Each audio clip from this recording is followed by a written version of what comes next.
Wait, this was made from scratch? Let's make it all from scratch.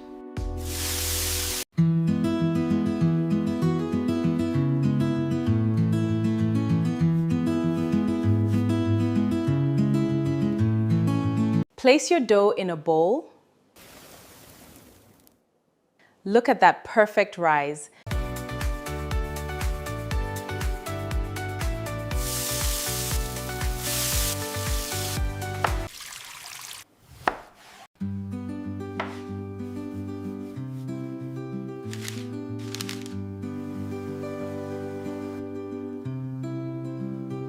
This is the most satisfying part.